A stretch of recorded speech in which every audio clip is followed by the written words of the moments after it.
Thanks for tuning in to the Drive On podcast, where we're focused on giving hope and strength to the entire military community. Whether you're a veteran, active duty, guard, reserve, or a family member, this podcast will share inspirational stories and resources that are useful to you. I'm your host, Scott DeLucio, and now let's get on with the show. Hey everybody, welcome back to the Drive On podcast. Today, my guest is retired Army Major General John Gronski. And since retiring from the military, he has become a leadership consultant, a speaker, and he's also the author of the books The Ride of Our Lives and Iron-Sharpened Leadership. I'm really excited to have him here today because we're going to be talking about leadership and how it relates to the soldiers and the troops and the people in general that you might be in charge of in your own life. If you're a team leader or anywhere up the chain of command, there are people that you are in charge of. And we want to talk about the leadership skills that are necessary to be able to help take care of those people that are under your command. So welcome to the show, sir. I'm glad to have you on. Hey, Scott, I really appreciate you inviting me to be on your show, and I'm looking forward to our conversation today. Well, I am too. This is one of those conversations that when I got the opportunity to get in touch with you, and I started really digging into your background and finding out all the things that you've accomplished throughout your career, your long career, and just really, really impressive stuff that you've done. And I'm really excited to have you on. So I know I've done my homework, but for the listeners out there who may not be as familiar with you as maybe I am, could you tell us a little bit about yourself and your background? Yeah, sure. I got my commission in the Army in 1978. Back in 1978, I never thought in 2019 I would still be wearing the uniform. So, a little over 40 years in uniform, both on active duty and in the Pennsylvania Army National Guard. Just some of the quick highlights. I had an opportunity to serve in Lithuania for a year back in 2000, which was a pretty exciting experience since it was only 7 years after the Lithuanians regained their independence from the Soviet Union. And now we see all that's going on in that part of the world right now, with the unfortunate war in Ukraine. And the Lithuanians are right on the cusp of all that is happening, being their geographic proximity. And, the honor to command a brigade in Ramadi, Iraq in 2005 and 2006, had the opportunity to lead 5,000 soldiers and Marines there. So, just a great honor in that struggle. And then, was able, again, just very fortunate, the honor to command the 28th Infantry Division, 15,000 soldiers. And then the last 3 years of my career, I spent as one of the deputy commanding generals at U.S. Army Europe, stationed in Wiesbaden in Germany, but traveled to well over 40 countries on business, many times over, actually. And again, I served there from 2016 until 2019, when I retired at that point, and decided that based on my 40 years of experience, many of the mistakes I made transferred into lessons I learned about leadership. And so I started a leadership consulting company and leadership training company, had the opportunity to write 2 books, The Ride of Our Lives, based on a bicycle trip I took back in 1983, analog world, with my wife and my 15-month-old son, Stephen. And we biked pretty much from coast to coast, from Tacoma, Washington to northeastern Pennsylvania, all self-contained, 2-man backpacking tent, 2 sleeping bags, a one burner stove to cook our chow with. And that was, that really helped form some of my leadership philosophy. And then I wrote the book, Iron-Sharpened Leadership. Again, a book that's based on many of the lessons I learned due to primarily mistakes I made, and just wanted to share some of those lessons with other people in whatever leadership position they're in, so they could learn from some of the trials that I have had. And that bike ride that you mentioned, going, I say it's a bike ride, like, you know, going down to the store to pick up some groceries or something. That's not a bike ride. That's a journey. That's something, you know, especially back then. There's, people now might think, okay, well, you know, you just pull up Google Maps on your phone or something, and you got the directions to show you where to go, and, you know, the best road conditions and the weather and all that kind of stuff. You didn't have any of that stuff back then. Like, that was that you're out there, you, your wife, your son, and the elements, and that, I mean, and whatever you can carry on your back or in the bags on the side of your bike. That's pretty much all you had, right? Yeah, yeah. You know, we hit snow in the Cascade Mountain Range in Oregon. We hit like 115-degree temperatures in Pueblo, Colorado, and the winds of Kansas were probably the worst part of the whole trip, worse than Wow. any of the mountains that we climbed. But again, it was 3 months on the road, over 4,500 miles, and it taught me a lot about teamwork. It taught me a lot about, you know, being resilient, not giving up, and just care. You know, we're going to be talking about caring for people you lead. You know, caring for my wife, caring for my young son. That's what leadership is really all about. Yeah, and that is, I think, a perfect segue into your leadership career, your professional career in the military, because you're right. There's so many things that you've had to learn through that journey. I mean, you may have known a lot of that stuff before, you know, being a parent, you know, you have to take care of your children and all that kind of stuff, right? But it's different when it's literally just you, your wife, and your son. There's nobody else there. There's no grandparents to pick up the phone and call and have them come help out. There's no neighbors or relatives that are nearby. There's none of that stuff. It's just you, and you really do need to focus on the overall well-being of everyone involved, including yourself, right? That's part of it too. If you can't take care of yourself, then you're not going to be very much use to the people who are around you, right? Yeah, you know, I talk about leaders, you know, taking care of their followers, but the other part of care, and I've written about this, is that leaders also need to take care of themselves. Yeah. You know, not at the expense of the people they lead, but leaders do need to do self-care. You know, make sure you're getting the sleep, the exercise, the nutrition, because if a leader isn't taking care of themselves, it's pretty hard for them to take care of others in their charge. So yeah, self-care is extremely important. Yeah, and I've used this example before too, but it's like when you get on an airplane and they tell you to put the oxygen mask on first before helping out others, it's so that you don't pass out and then become useless to the person who's sitting next to you, right? So, it's not selfish that you're taking care of yourself, but you're doing that so that you can help the other people. It's Absolutely. Not in lieu of, right? Yeah, you have to keep that in the perspective, and yeah, it's absolutely essential for leader self-care. But with that said, I always still say that one of the tenets of leadership is putting the welfare of those you lead before your own welfare. You know, right. It's that whole, like we learn in the Army, learn in the Marines, leaders eat last. We have to make sure our soldiers, are taken care of before we take care of ourselves. And that's why not everybody wants to be a leader. Leadership comes with risk. It's not about, and as you go up the chain, it's not about, now I'm moving up from like a team leader in the Army to a squad leader to a platoon sergeant. It's not about, now I have more people to take care of me, or now I have more people to serve me. It's like, no, now I have more people that I need to serve. That's what it's about. And it's important that leaders don't get that turned around. Yeah, and that's an important perspective too, because you're not just taking all of their skills and using it for yourself for to advance your own career, your own position and stuff like that. You're there as their leader. They're looking up to you for guidance, for support, and all that kind of stuff. And that falls on you as that leader. You need to be able to be there for those troops, right?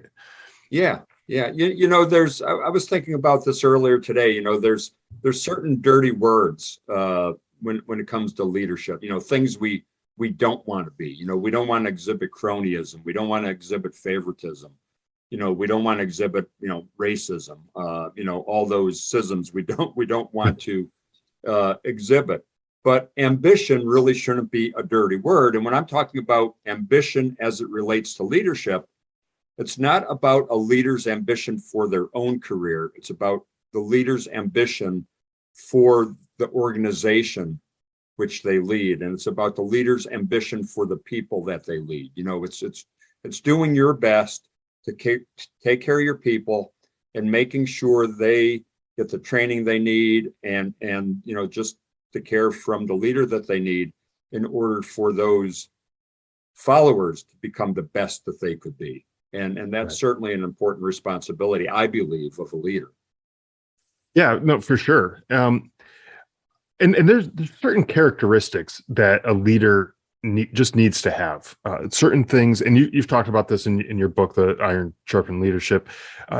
What are some of those characteristics that you feel that are just the foundation for a good leader?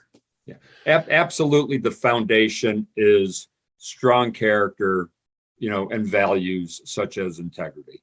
Right.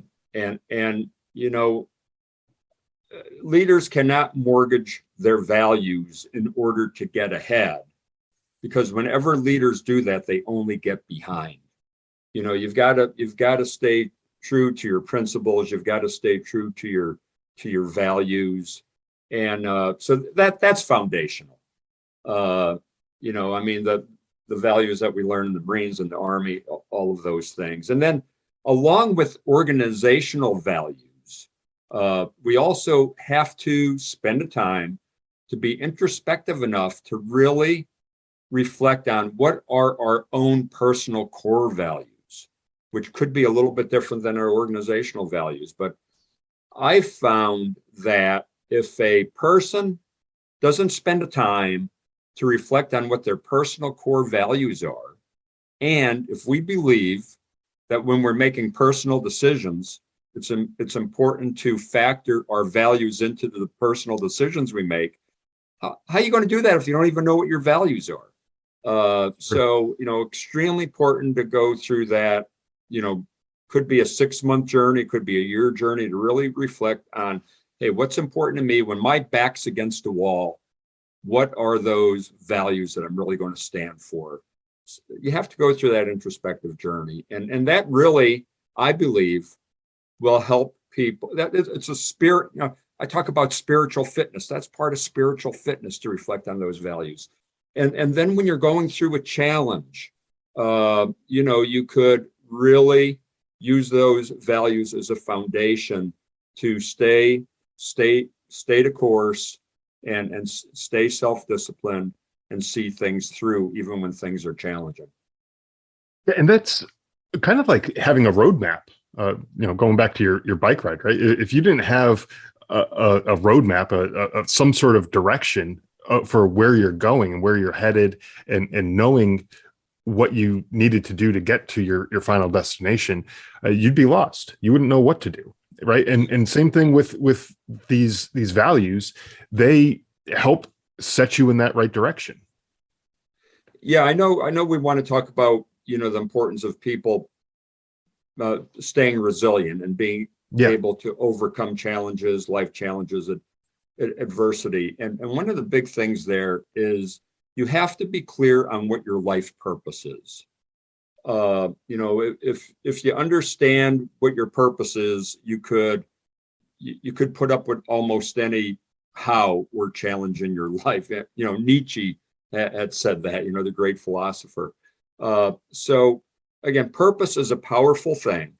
And as a matter of fact, I'll tell you the truth. When I got out of the Army in 2019, I kind of was rudderless for a while and was kind of floundering a little bit. And it was not until I really thought long and hard about, hey, what is my life purpose? What is my purpose now? That I was able to get back on track and feel productive again, and just do all the things I know one has to do in order to stay healthy. But purpose is extremely powerful and will help people overcome adversity and challenges.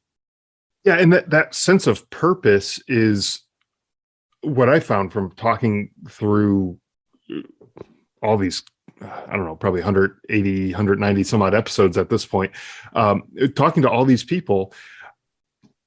having a sense of purpose is really what makes the difference when you get out of the military. Because when you're in the military, it's easy to say, I have a sense of purpose. You're serving your country. You're serving something much bigger than yourself.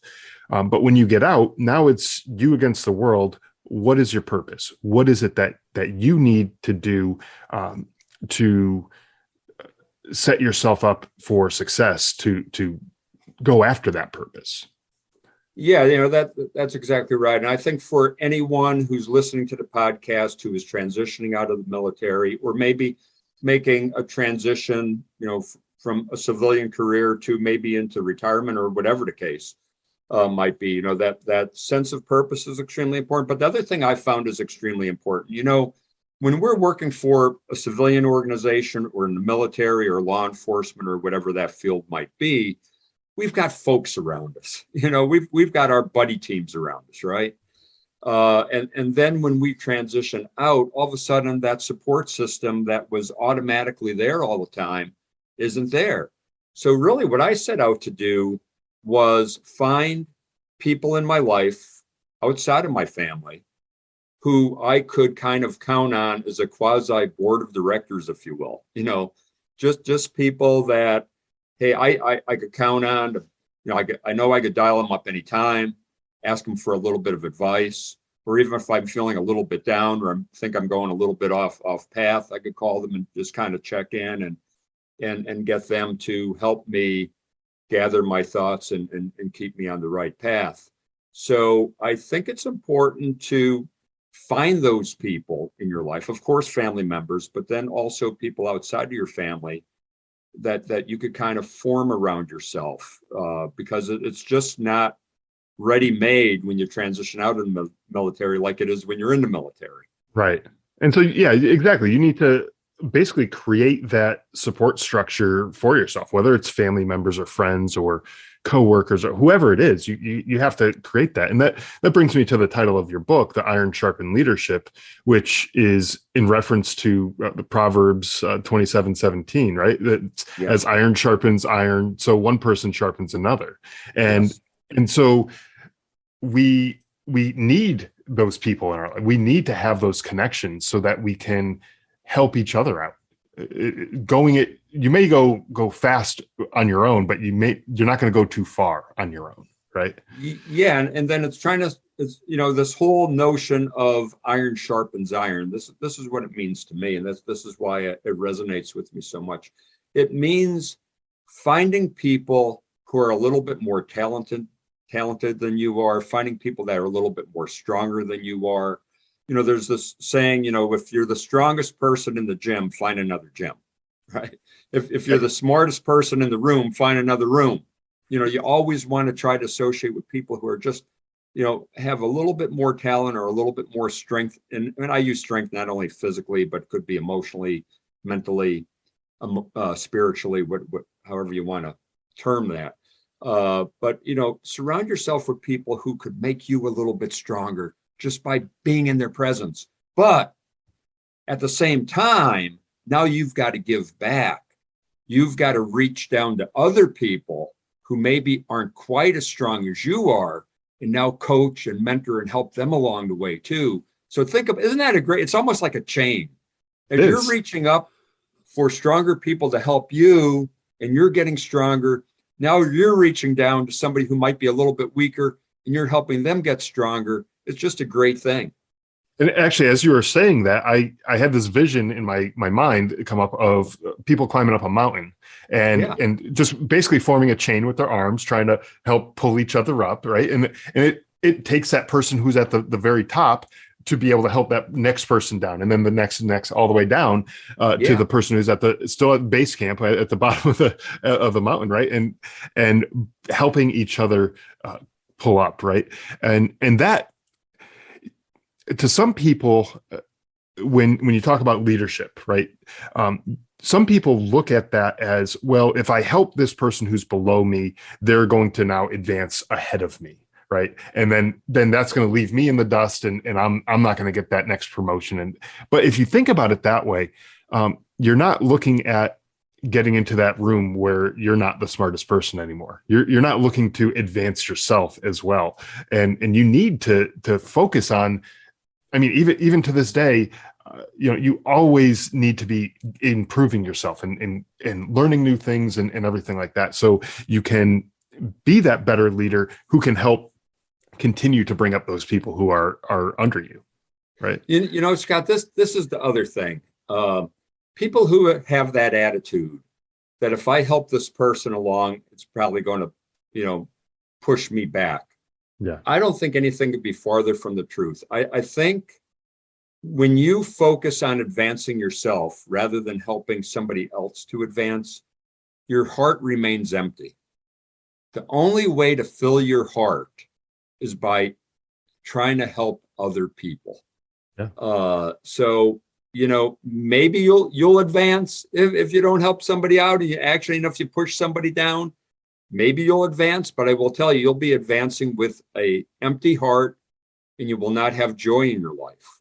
Yeah. The only way to get joy in your life, I believe, is by filling your heart with joy. And I think the only way to do that is by helping other people. So again, it's kind of counterintuitive. You do not get ahead if you try to push other people back. You do not get ahead if you don't try to help other people advance. It's a counterintuitive thing, but if you want joy in your heart, and if you want to just have that feeling of righteousness, you've got to be willing to help others.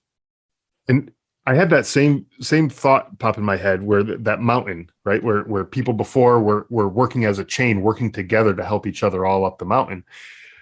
But then as you're talking about that, I had the vision of this one link in the chain who, instead of pulling up, was now stepping on the head of the guy under him, trying to work his way up. He's not going to get too far. There's not going to be too many people who want to help that person out if he's going to just be stomping on their heads, pushing them down as he's trying to work his way up. So that vision is just, to me, it's just very powerful in thinking about how you can move in advance by helping other people as well. Yeah. And that whole, picture you just painted of somebody stepping on somebody else's head and pushing them down, I think that's the definition of toxic leadership. Yeah. There's a lot been written and talked about toxic leaders, people who are poisonous to an organization, people who are caustic. And I like to say, you will not be labeled as a toxic leader if you simply treat the people you lead with dignity and respect. Over in Iraq, we talked a lot about treating the Iraqi civilians with dignity and respect, right? And leaders need to do that with the people they lead. Yeah. And some people ask me, well, wait a minute, don't toxic leaders get ahead sometimes? Don't toxic leaders sometimes become successful? And I'll say, yeah, toxic leaders could be successful, but it's usually for a very short-lived time. If you want to have long-term success, that's what servant leadership is all about. And if you don't mind to tell just a quick little story here, I have a friend who wrote a book about, how important strong character is. And in the course of writing the book, he actually interviewed Coach Krzyzewski, Coach K from Duke. And he was talking to Coach K, and Coach K was talking a lot about values and character. And the interviewer said, well, Coach, he goes, what does character have to do with winning a basketball game? Coach K looked at him and he said, character has absolutely nothing at all to do with winning a basketball game. Nothing. But it has everything to do with winning a championship. Yeah. So a toxic leader could win a game now and then, but if you want to be a champion, you've got to be a servant leader. Right. And that is a perfect way to think of it too, because that character is what's going to take you further. That character is not in the short run. Maybe a toxic leader is going to get a win. Even a blind squirrel finds a nut, right? Like you can get the win even if you're not doing things the right way, but eventually it's not going to take you as far as you could go. And so that's a great way to think of it. I was just going to say, Scott, a real world example is what's going on in Ukraine right now. I mean, Putin being a toxic leader, because he's been so toxic, people around him were afraid to bring him information that he needed to know to make better decisions. Right.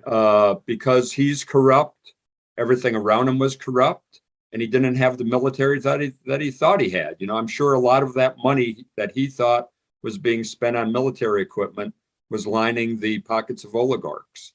So again, it comes to disaster in the long run if you're toxic. Yeah, and that's why we're seeing the resistance that the Ukrainian people are putting up right now. They're able to hold back the Russian military, fairly well, given the resources and everything that they have had available to them. I know they're over time they've gotten more resources and everything, but they stood their ground pretty well, I think, given what they had available to them. Absolutely. So you also mentioned a story I heard on another podcast that you did about an EOD, I think it was a Marine in Ramadi who was going through and he was injured while he was performing his duties. But I'd like to hear in your words how his reaction to that injury basically exemplified the ability to take care of your troops. Yeah. You're talking about Gunnery Sergeant Iron Mike Burghardt. I love that name too. Yeah. A friend of mine, we still stay in touch. And this happened on September 19, 2005, Ramadi, Iraq. We had a patrol out that day, a mounted patrol, 4 up-armored Humvees, led by Lieutenant Dooley from the Vermont National Guard. And as he was, leading his patrol, they began to get small arms fire from an insurgent position near a railroad bed, and Lieutenant Dooley began to maneuver his platoon toward that insurgent position. And as he was maneuvering in his vehicle, a subsurface IED unfortunately detonated below his vehicle and instantly killed Lieutenant Dooley and the other 2 soldiers in his vehicle, Sergeant Egan and Specialist Fernandez. They were all 3 killed in action immediately. And whenever we would have attacks like this occur, we would try to send down an EOD team, explosive ordnance disposal team, to do what we call a post-blast analysis to determine the tactics, techniques, procedures the insurgents were using, so we could try to keep these attacks from happening again in the future. And Burghardt gets down there, has 2 young Marines with him. It's a chaotic scene. To add to the chaos, there was an embed reporting team from the Omaha World Herald down there while all this is going on. And Burghardt gets to the area, he sees the destroyed up-armored Humvee. He sees a crater near the up-armored Humvee, about a couple of feet deep, about 4 feet in diameter. He made a quick assessment. That's probably where the roadside bomb that destroyed that up-armored Humvee had been placed. He jumps down in the crater, take a closer look, sees a live roadside bomb directly in front of him, buried in that crater, red det cord running into the nose of 2 artillery shells. Takes his K-bar knife, cuts the red det cord, neutralizes that particular IED. But he didn't see a 3rd artillery shell in the crater behind him. Insurgent off in the distance, wireless detonation device, clicks the button on it, detonates, knocks Gunny Burghardt about 15 feet into the air. He's unconscious, pants soaked with blood. Our soldiers immediately go to him thinking he probably was dead. But as they get to him, they see, he's breathing. They call in a medevac helicopter because they believe those wounds were very, very severe. Cut off his pants, begin working on him. And a few minutes later, Burghardt regains consciousness, has no feeling from the legs down. Asking if he had his legs, the soldier said, "Yeah, Gunny, you got both of your legs." He, a couple of minutes later, gets a tingling sensation in his legs. He tells the soldiers he wants to try to stand up. They couldn't believe it. Just got him blown up, minutes earlier. He struggles to his feet. The soldiers are around him. Medevac helicopter lands on the ground behind them. And the soldiers tell Gunny, "Hey, Gunny, how about laying on the stretcher? We got to carry you to the chopper." And he looks at the soldiers and he says, "I'm not going to have you carry me to that chopper on the stretcher. I'm going to walk there under my own power because I don't want the insurgents to have the pleasure of seeing me being carried to the chopper." And as he says that, raises his hand into the air and gives the insurgents a hand and arm signal, a one finger salute, if you will. And the reporter from the Omaha World Herald takes that picture at the exact same moment, finger raised into the air, no pants on, groin protector from his IBA, covering the necessary parts there. And that picture has become an iconic picture from our war in Iraq. And anybody could find it if they Google Gunny Burghardt. But this is the leadership point of that story. And Gunny told me this himself. He said the reason he didn't want to be carried to the chopper, the reason he wanted to walk there under his own power, that had nothing at all to do with what he thought the insurgents were thinking.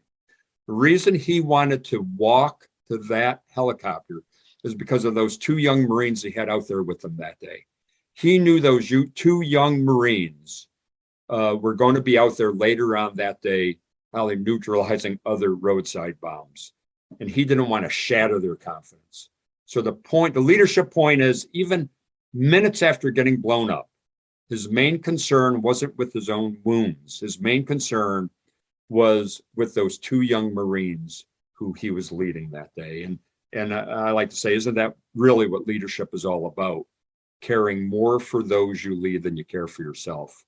Other thing about Gunny, just to show what kind of leader he was never evacuated to Baghdad and Germany and the United States. He recovered from those wounds on our forward operating base. 4 weeks later, he was out there again, neutralizing roadside bombs. So just an incredible man. And I'm very proud to call him a friend. Yeah. And so you mentioned Lieutenant Dooley with the Vermont Army National Guard. And my brother also was in the Vermont Army National Guard. He was in Ramadi at the same time, not at the time that Lieutenant Dooley and the other soldiers were killed, but he came in, I think at the end of 2005, early 2006, at that time frame, kind of as just plussing up the numbers, I think.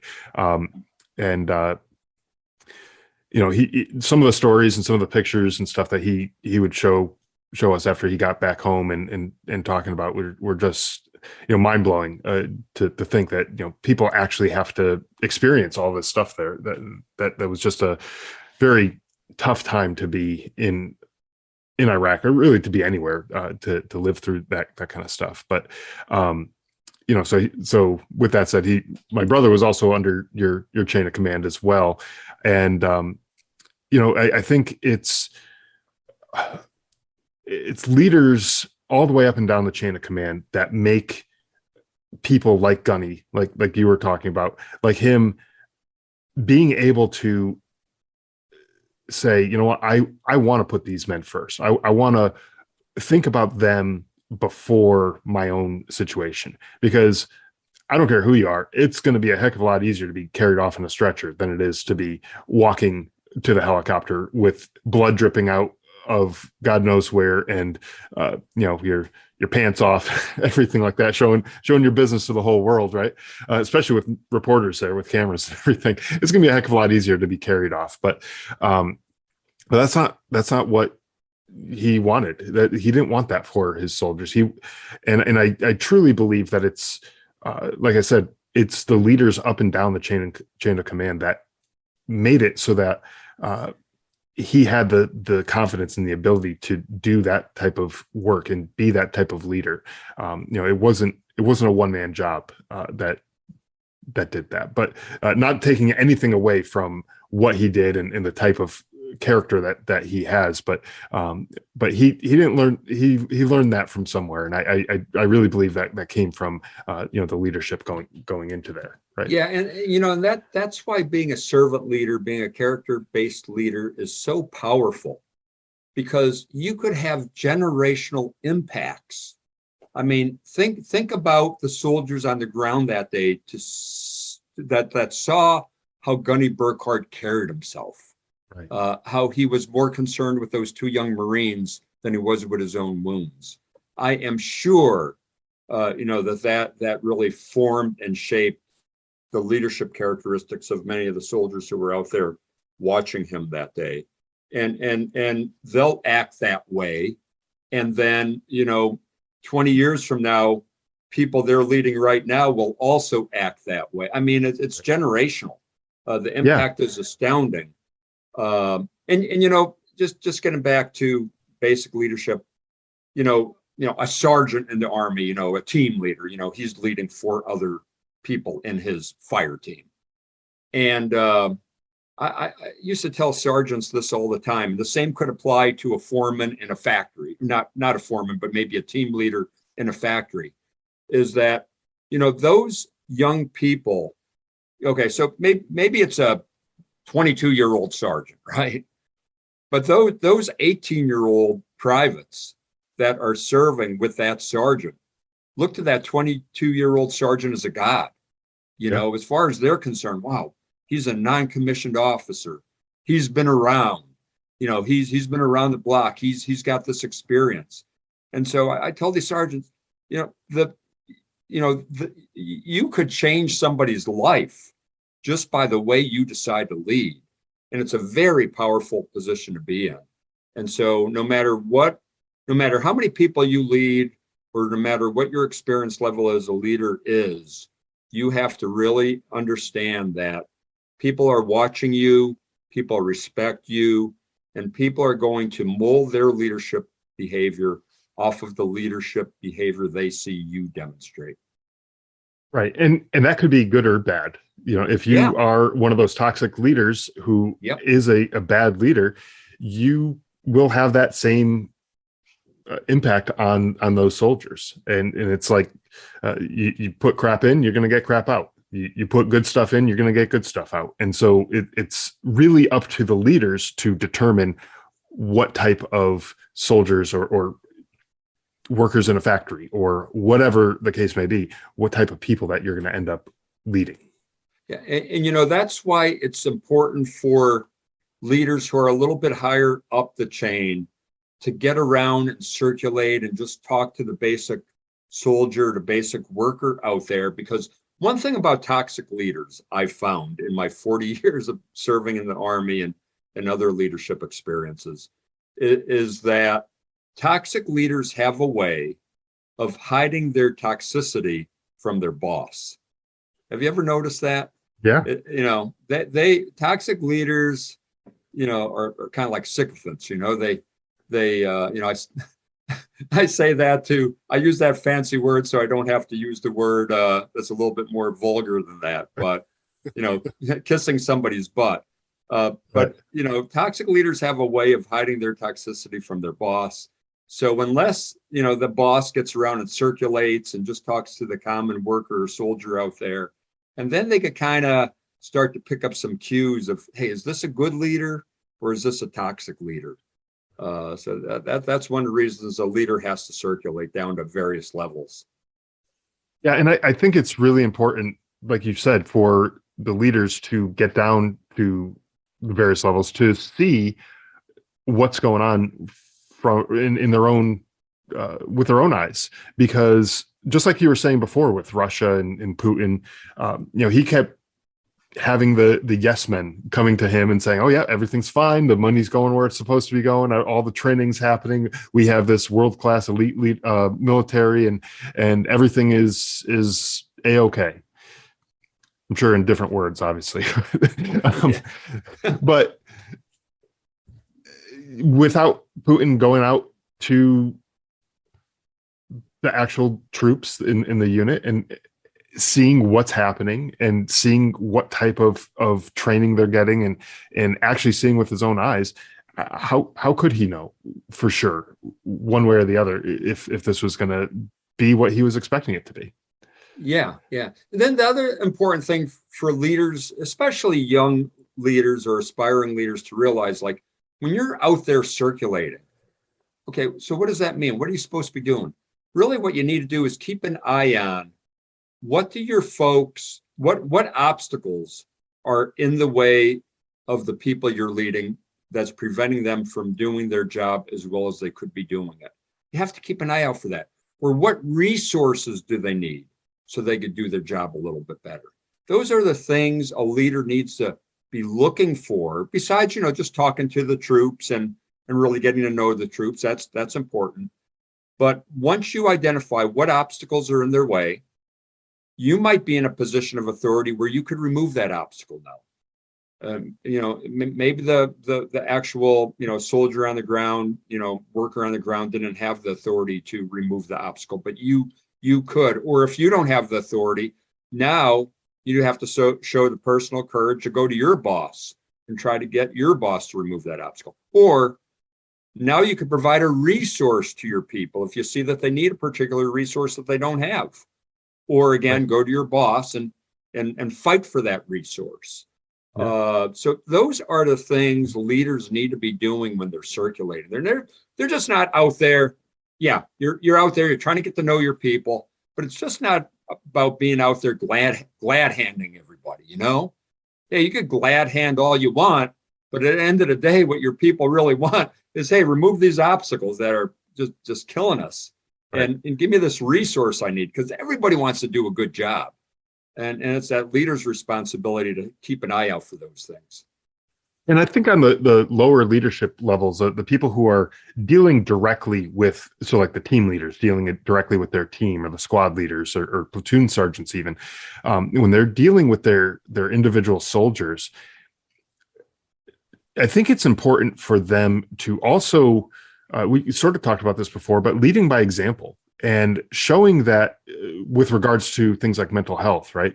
Showing that it's okay to go and talk to somebody, to go get treatment, to go, be vulnerable in that sense, right? And as a leader, a lot of times, especially I know when I was in, it was kind of one of those things where you didn't show that vulnerability. You kind of just were, and that's okay too, to be strong and to be a strong leader, but also letting people know that it's okay to take care of things that need to be taken care of as well, right? Yeah, I'm Scott, I'm so happy you mentioned vulnerability, because okay, so how do leaders help the people they lead become more resilient? First of all, really getting to know your people. So if a person's personality is off, or if their emotions are off, you'll be able to detect that.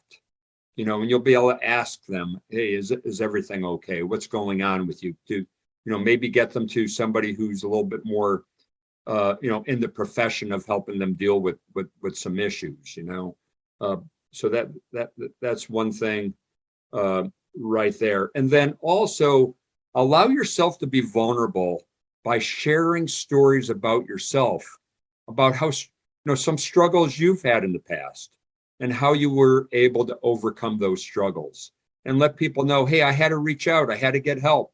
It's okay to ask for help. So just allowing yourself to be vulnerable, to share those stories, because, a lot of times people look at a leader and they think, oh, that person's a leader.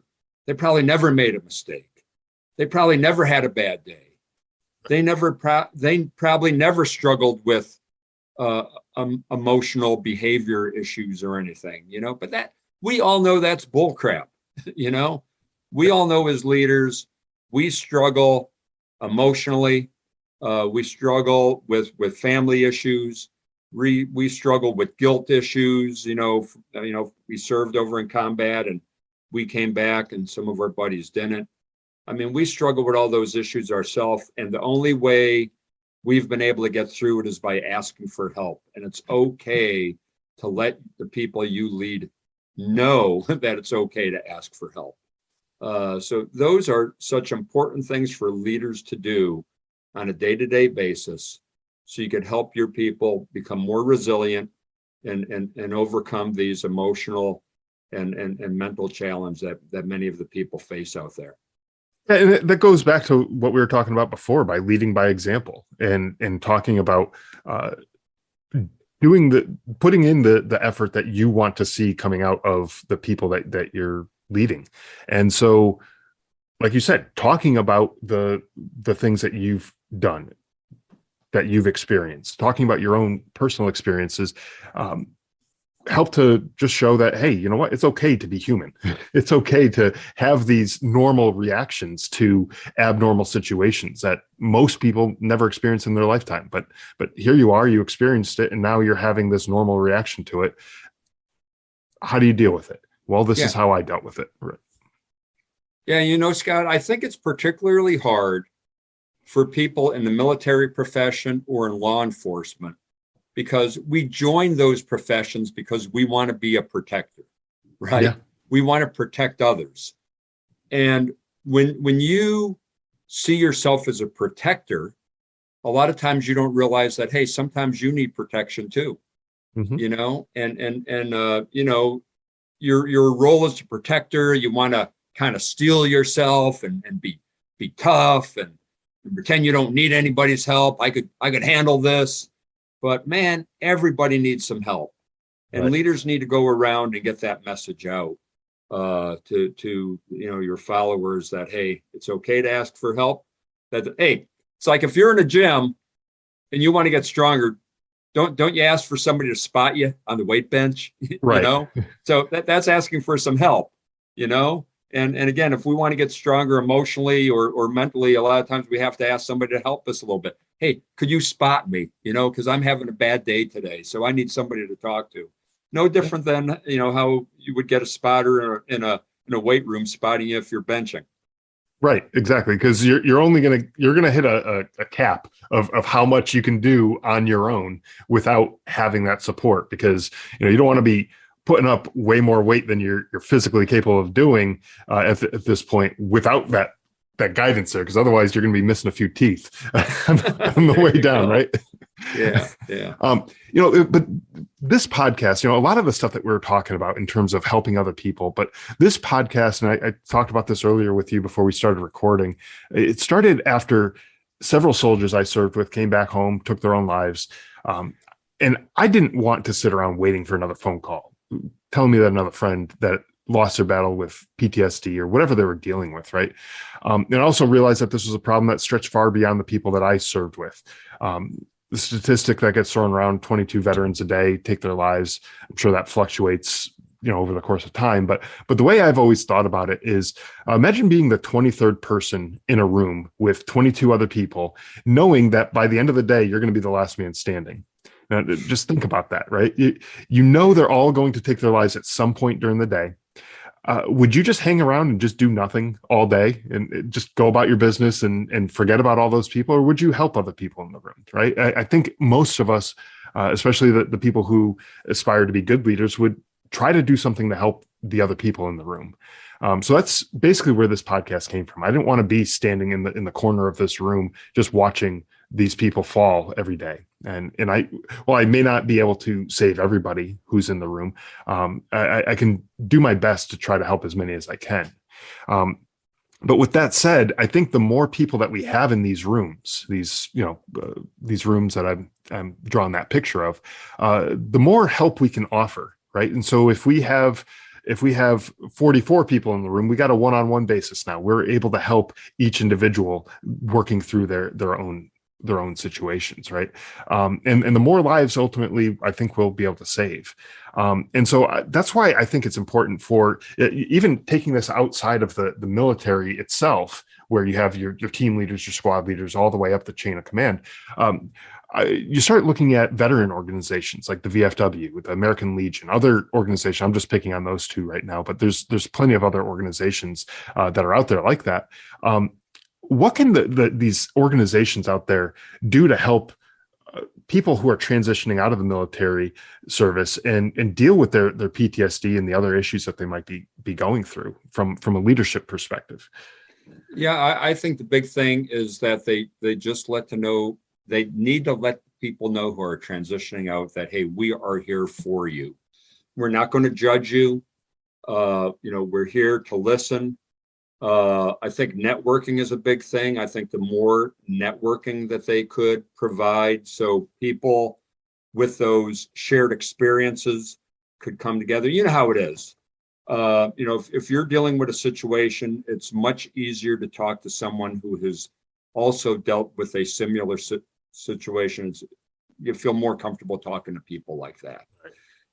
So I think just to try to form those communities of people who are willing to provide some lessons from the transition that they went through and just try to pass down a little bit are extremely helpful. But I think the biggest thing that could come out of it is the networking aspect, because now, again, people with shared experiences are talking to other people with similar experiences, and it's much easier to open up to people like that.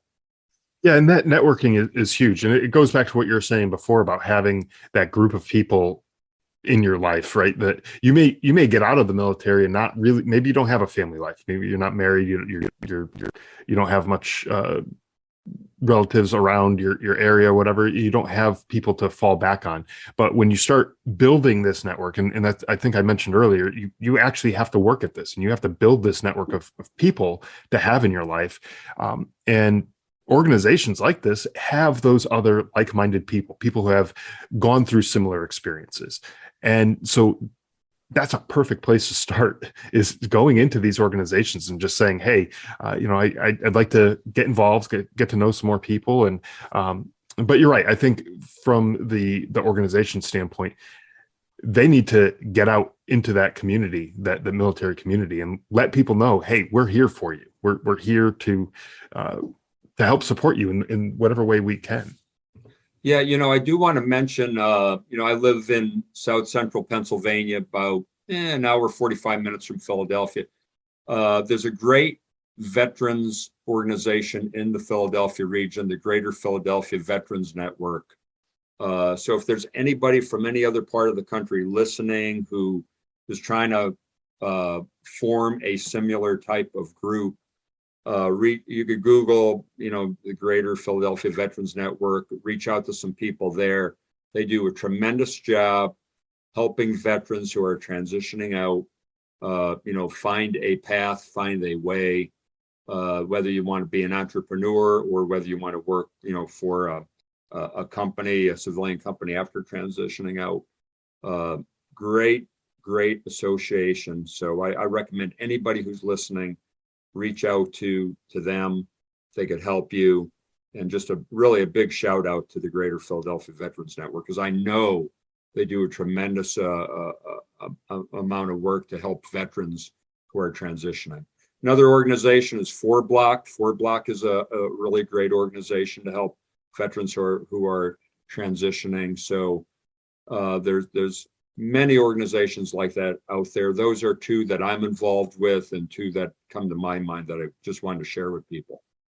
Yeah, and you know what? The other nice thing about having a podcast like this is I get to talk to people like yourself who are involved with these organizations, who are out there doing things for veterans, and all that stuff is great. But if people don't know that they exist, then for those people, anyways, it's not really very beneficial. So being able to talk about these organizations is great. It gives just one more tool in the toolbox that people can use. Exactly. Yeah. And they're all maybe not for everyone, but they're out there for somebody, and hopefully we can reach the right people and get them the help that they need through the services that these organizations offer.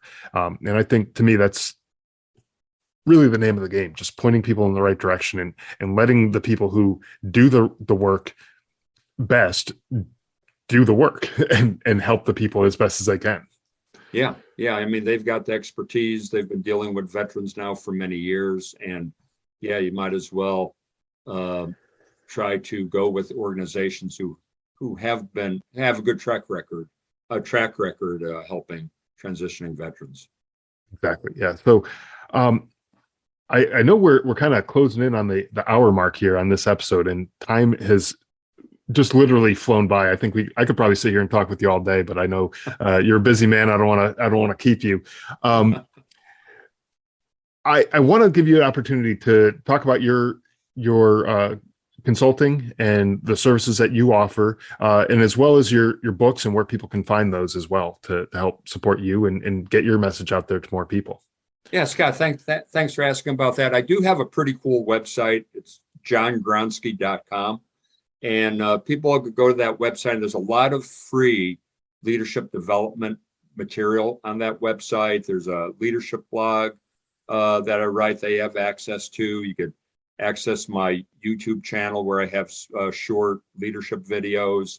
There is a free leadership e-pamphlet that people could download for free. that cover, some of the things we talked about in terms of character, competence, and resilience.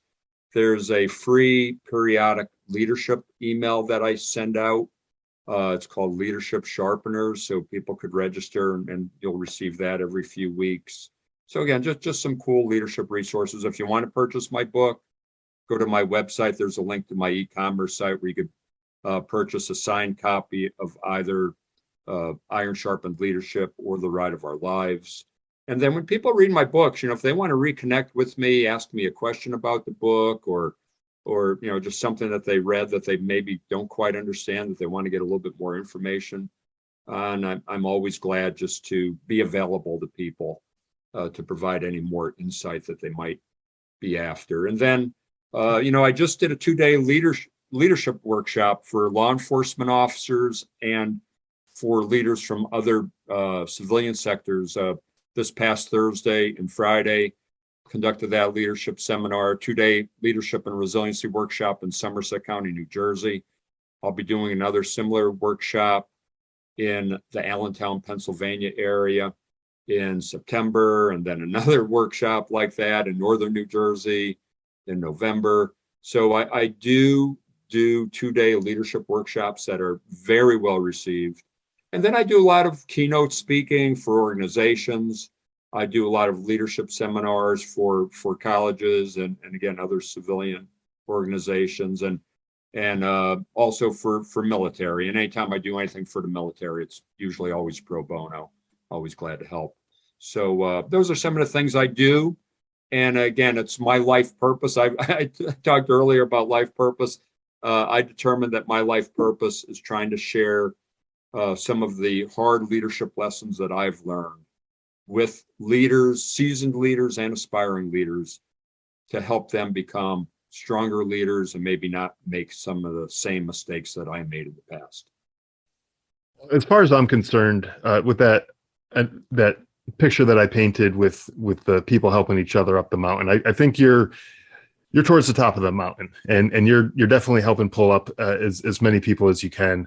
And it seems to me like the leadership qualities that you've learned over your career and what you're passing on now to the next generation of leaders is just incredible. And I'm really glad that you are continuing this mission and continuing to give back to the military, to the first responders, to organizations of all sorts, to help them create better leaders within their own ranks. And like you said, it will have a multiplied exponential effect where those leaders will now impact other people who will become leaders as well. And that's just going to help out years and years down the line. So I'm really glad that there are people like you out there who are helping pull people up the mountain.